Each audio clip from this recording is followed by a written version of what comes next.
Hola mis amigos, continuando con esta serie La verdad de la mentira, hoy en su cuarto capítulo titulado ¿Para quién plantó Jehová el árbol de la vida y el árbol del bien y del mal? Vamos a seguir analizando el capítulo 2 del libro del Génesis, que nos habla de la segunda creación, la creación hecha por Jehová Dios, como ya hemos visto en los primeros 3 capítulos de esta serie. Y hoy nos concentraremos en los versículos 8 y 9, donde analizaremos las posibles razones que quizás tuvo Jehová para plantar estos árboles. Y les advierto, mis amigos, que este tema requiere de mucha atención, sobre todo al uso del lenguaje, las palabras y las expresiones que se usan y cómo se usan, para poder hacer un análisis verdaderamente objetivo de lo que estamos leyendo. Pues, como vimos en el video anterior, una mala interpretación puede afectar a millones de vidas por generaciones. Y es por eso que debemos de ser cuidadosos a la hora de ver, oír o interpretar un hecho. Como digo siempre en todos mis videos, que mi intención con estos análisis no es la de crear conflicto con ningún tipo de creencia ni fe de nadie, sea de la denominación que sea, ni la de que crean lo que les digo. No, sino el que descubramos por nosotros mismos, usando nuestras capacidades, si lo que nos han dicho desde siempre es cierto. Que no tan solo porque otra persona, igual que usted y que yo, diga que tal o cual cosa fue o no fue así, ya tenemos que decir amén. Sin un análisis previo, si tenemos los mismos recursos y capacidades. Esa es simplemente la intención, mis amigos. Pues bien, vamos a entrar en materia y vamos a ver lo que dicen los versículos 8 y 9 de este capítulo 2. Versículo 8 dice: Y plantó Jehová Dios un jardín en Edén, en el oriente, y puso allí al hombre que había formado. Y el versículo 9 dice: Jehová Dios hizo brotar de la tierra toda clase de árboles atractivos a la vista y buenos para comer. También, en medio del jardín, el árbol de la vida y el árbol del conocimiento del bien y del mal.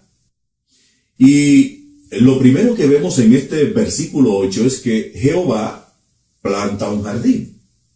Y dice, y puso allí al hombre que él había formado del polvo de la tierra. Y hay 2 puntos interesantes que noto en este versículo 8 sobre este hombre, y son los siguientes. Primero, que carece de voluntad propia, de libre albedrío, porque dice que Jehová lo puso allí. No que él fue por su propia voluntad atendiendo a un mandato de Jehová, sino que él lo puso allí. Y lo segundo es que él puesto en un lugar limitado, en una pequeña porción de tierra que Jehová eligió. Muy distinto a lo que dice el Dios de la primera creación en el primer capítulo. Y es lo que yo quiero que le echemos un vistazo al hombre del primer capítulo para que veamos la diferencia de la cual yo le estoy hablando. Veamos el capítulo 1 entre los versículos 27 y 29. Dice: Y creó Dios al hombre a imagen de Dios lo creó. Varón y hembra los creó. ¿Y qué es lo primero que vemos aquí? Que este hombre es libre, porque fue hecho a la imagen y semejanza de su Dios, que no tiene quien le dicte lo que tiene que hacer o decidir. Y asimismo crea al hombre con esa libertad. Y dice además que los creó a los dos a la vez, varón y hembra, no uno primero y el otro después. Ni tampoco dice que uno es más que el otro, ni que uno iba a gobernar al otro, sino que para este creador los dos tienen el mismo poder, como veremos en el versículo siguiente.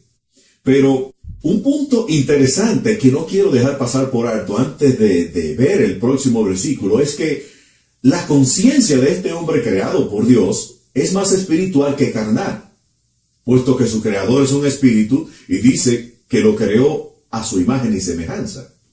Es decir, que la conciencia y la visión de este hombre es mucho más elevada a la hora de ver las cosas y de tomar decisiones.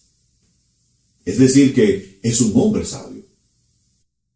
Versículo 28 dice: Y los bendijo Dios y les dijo: fructificad y multiplicaos, llenad la tierra y sojuzgadla, y señoread en los peces del mar, en las aves de los cielos y en todas las bestias que se mueven sobre la tierra.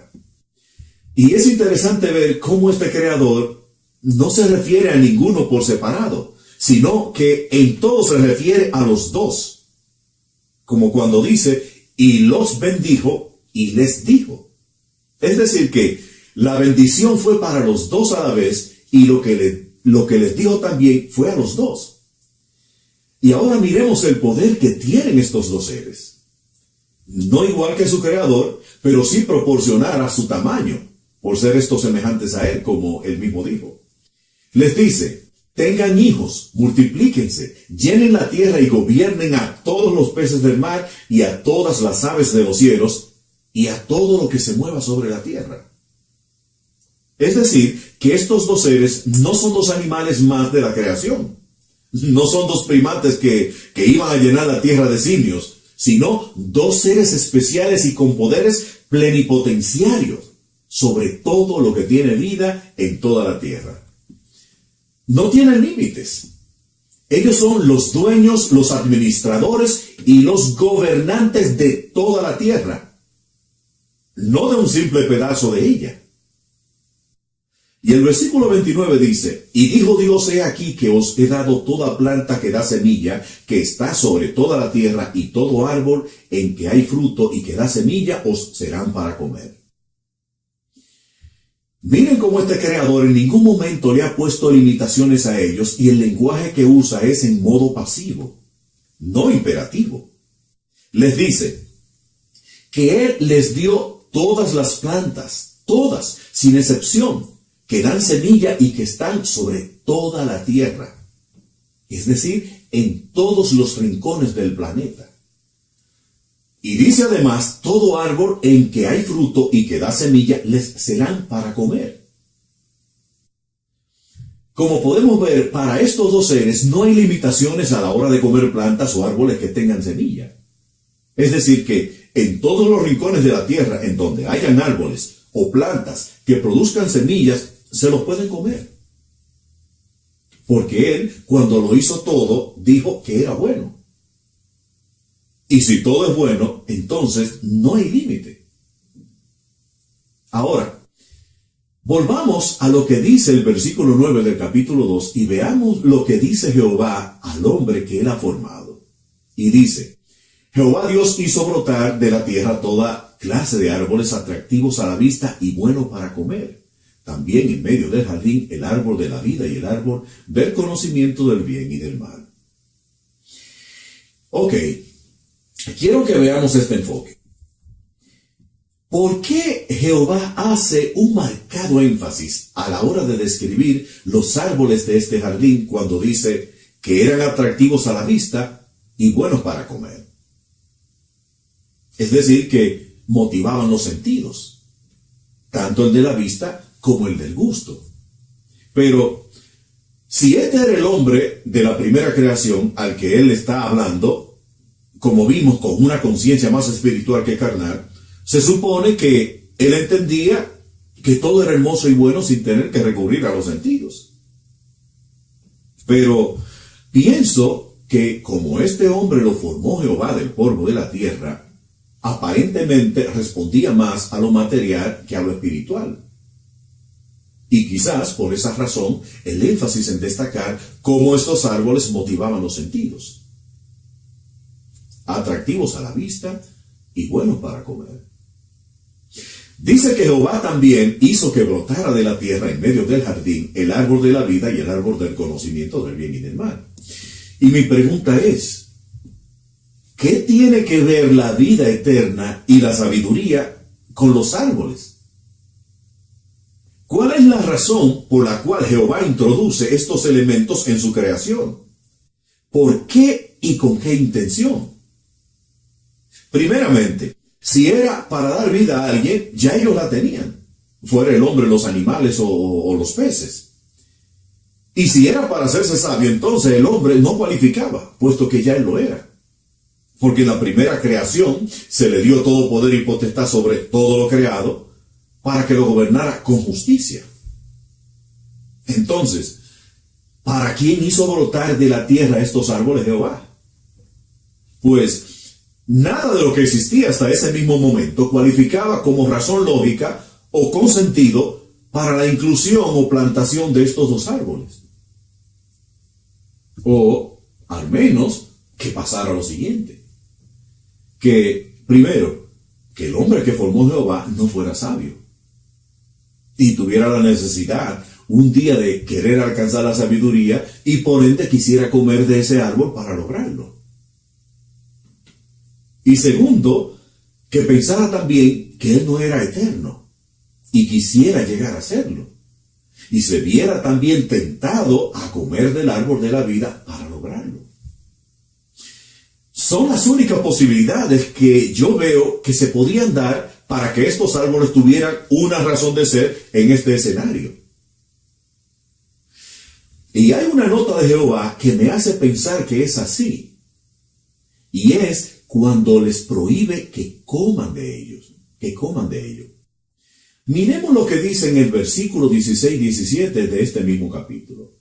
Y dice: y mandó Jehová Dios al hombre diciendo: de todo árbol del huerto podrás comer, mas del árbol de la ciencia del bien y del mal no comerás, porque el día que de él comiereis, ciertamente morirás.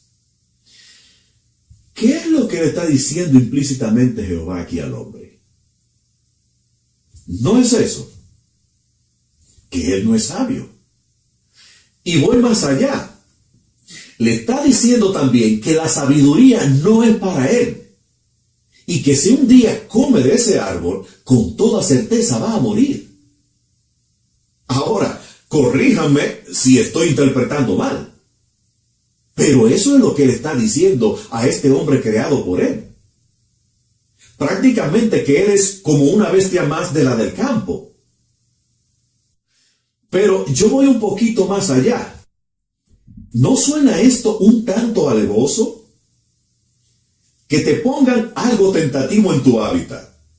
Que te digan para qué sirve, el poder que tiene. Y que luego entonces también te digan que no lo puedes tocar porque te castigan o te mueren.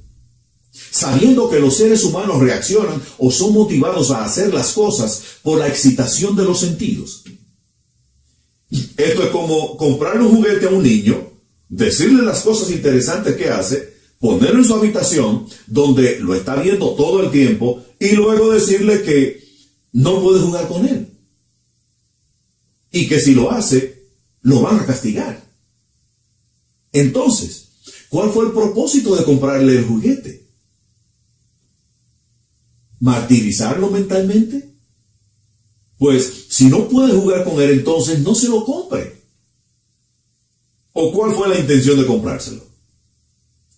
¿Jugar con la mente y los sentimientos del niño y deleitarse el padre haciendo esto?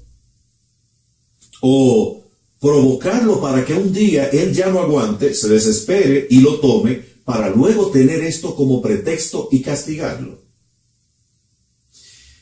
¿No es esto una crueldad? Bien, mis amigos, en resumen, como pudimos ver, entre el hombre creado por Dios en el primer capítulo y el creado por Jehová, hay una diferencia abismal. El primero es hecho a la imagen y semejanza de su creador con poder plenipotenciario sobre todo lo creado y con libre albedrío. Y el segundo es un hombre hecho para ser un títere de su creador, sin voluntad, sin poder, sin sabiduría, creado para labrar y cuidar el jardín que su creador plantó. Y para él usarlo como un juguete de sus caprichos. Y vimos también cuáles fueron las posibles razones por las cuales Jehová plantó estos árboles. Una, para hacerle saber al hombre que él había formado del polvo de la tierra, que él no era sabio, y que la sabiduría tampoco era para él. Y que si un día buscando hacerse sabio y comía de ese árbol, moría. Y dos, que la vida eterna tampoco era para él. Todo lo contrario a lo del hombre creado por el Dios de la primera creación. Pero seguiremos viendo más detalle de esto en los próximos videos, mis amigos. Por ahora, lo dejamos aquí para que puedan hacer sus propios análisis y sacar sus propias conclusiones. Gracias y nos vemos en el próximo video.